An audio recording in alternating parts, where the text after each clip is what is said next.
haven't talked about TikTok drama in a minute. There's been like nothing going on. Well, there is something going on, but that's in filming and planning. There's a lot going on over there, but nothing going on in terms of just small little dramas that I can talk about. And so today we have a bit of that, a collection of TikTok dramas that we can dive into. So subscribe to the bell icon for engagement and let's get into it. I actually didn't say hi to you guys. Hi guys. So we have Manny Mua, we have Mikayla Nogueira, we have Selena Gomez, Hailey, Bieber, and that whole thing. I feel like all of that links back to TikTok because it all mainly happened on TikTok. So let's start with Manny Mua. Manny has recently posted a TikTok about how his assistant quit being his assistant part-time for a full-time job and didn't give him a 2-week notice. Literally sent an email in saying, I will not be your personal assistant anymore. Bye. So my assistant just quit on me.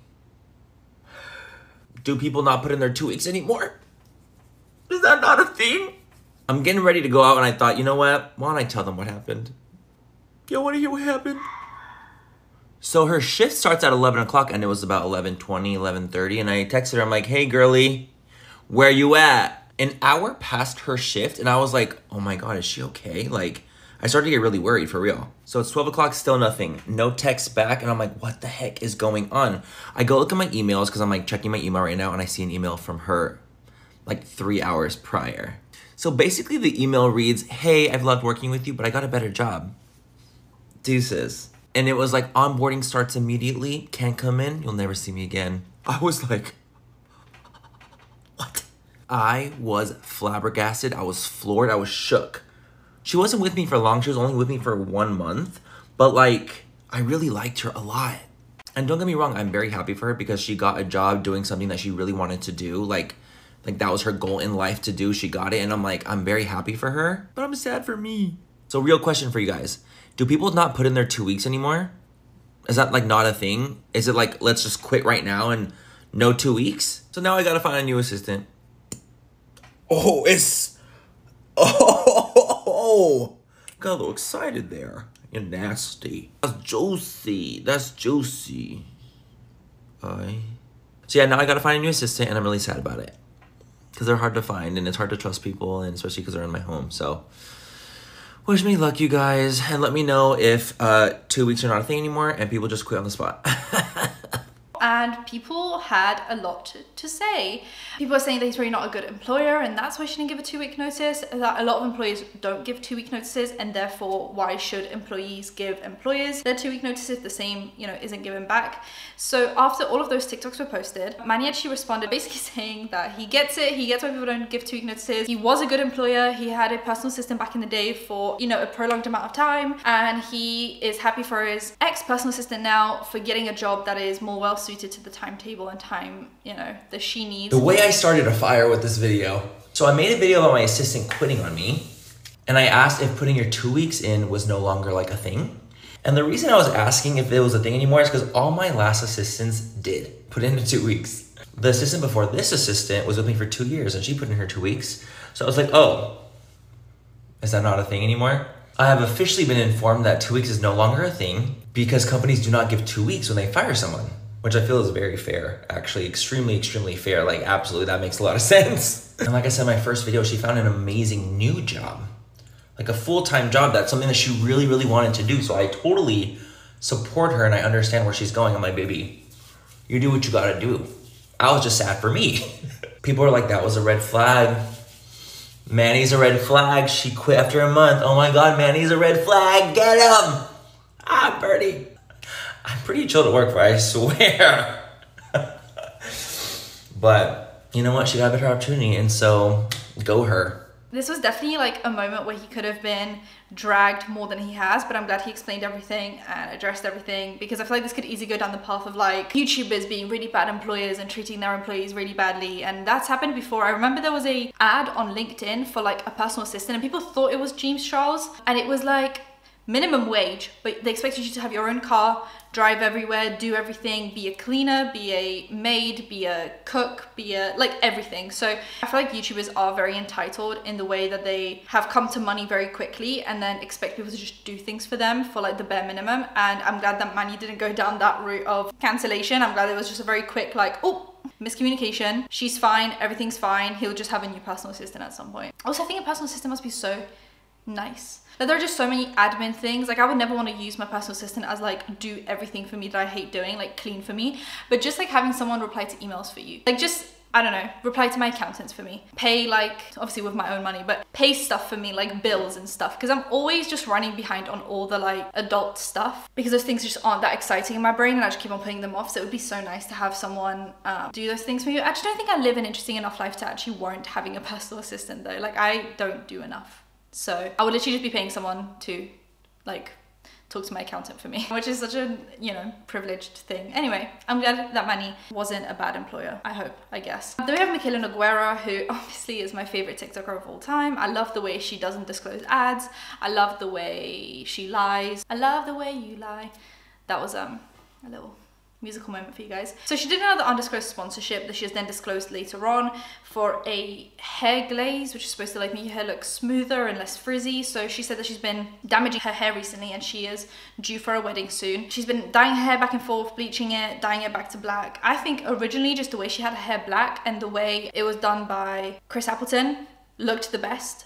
Let me know what you guys think. But then she bleached it and then she dyed it back to black because I'm assuming she feels comfortable in black, which I think is her shade of hair. She did this hair glaze thing being like, I've damaged my hair so much, I needed to, you know, look nice and shiny. But in the first clip, her hair is like greasy and also it looks like it's been like purposefully tangled up. It looks like she took her head and just like placed it on a carpet or a rug and just rubbed really aggressively and then got up and was like, this is what my hair looks like before. She washes her hair and then she does the hair glaze and then she like styles it, does like a proper blowout and it looks amazing. But the thing is, Mikayla has naturally straight hair. I don't know why, like it doesn't ever look that bad before she gets it done. Like even when she's just in a neutral state before having her hair done, it doesn't look like that. Comparison of, you guys just saw the Chris Appleton hair transformation that she did. She didn't look like this. So just like there's two deceptivenesses here. One, the before and after is like a typical like cliche TV ad before and after where it's just like so obviously done up for the camera, which is like not how we want influencers to behave. I don't know why we're doing this.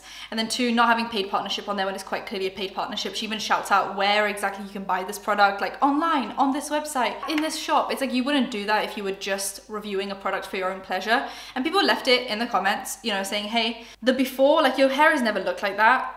Not even like yesterday, the day before that, or the day before that. So why does it look like that today? And then two, like it's an undisclosed ad. But now when you go back on it, it does have the paid partnership thing at the bottom of the TikToks. It's like, what else do we expect from Mikayla at this point? She has to pay for her wedding somehow, and this is paying the bills. So I'm just like, I never take anything Mikayla says seriously unless I'm looking for content or looking, you know, catching up with her. I'm just skipping through her TikToks when they come from my For You page. I don't care what she says about any makeup product. It could be the most life-changing thing in her eyes and I just don't believe her. So that's kind of where I'm at with Mikayla Nogueira, but let me know what you guys think after everything's said and done, because the drama happened a few months back now. We had a few months to marinate on things and I don't think she has changed for the better. I actually think she's continued to be deceptive since Lashgate. So I think she's shown you who she is and you can take that at face value now and do what you want with that. So that's where I'm at with Mikayla Nogueira. And then we have Selena Gomez and Hailey Bieber.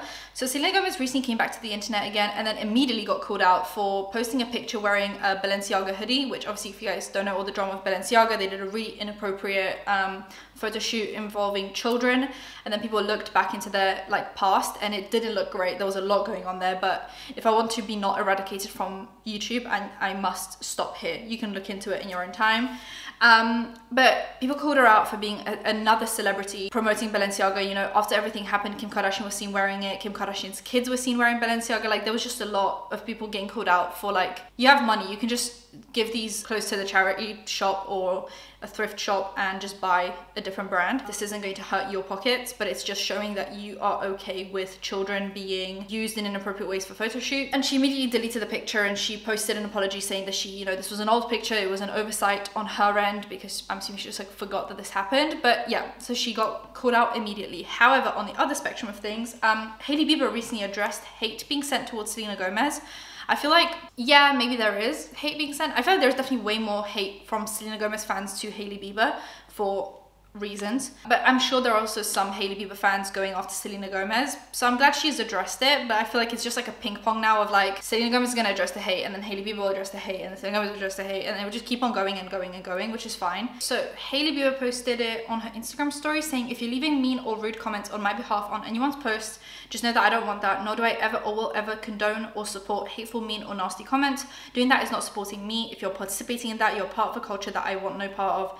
please be nice or don't say anything, which was nice that she said that. So she addressed that, but also there was an interview that she did a while back now. I didn't talk about it because there was not enough there to like mention as a whole, but she addressed how her and Justin Bieber do want children together. They've been married for a while now. She really desperately wants to start a family with Justin, but due to all the hate that she and Justin get from the paparazzi, from the public, from other people's fans, she doesn't feel comfortable right now, and she's like scared of bringing children into the world, which some people said, you know, see, this is what happens with hate online. People are scared to have children and bring children into all of this, but some people are calling her out and being like, well, if you really wanted to, you could delete all of your social media, go completely, you know, live in, I don't know, what's a place in America that's like, maybe like Colorado or something, like no paparazzi, good vibes, you know? She could do that. She could go completely off the grid and have children and not get the hate anymore because she won't be on the internet.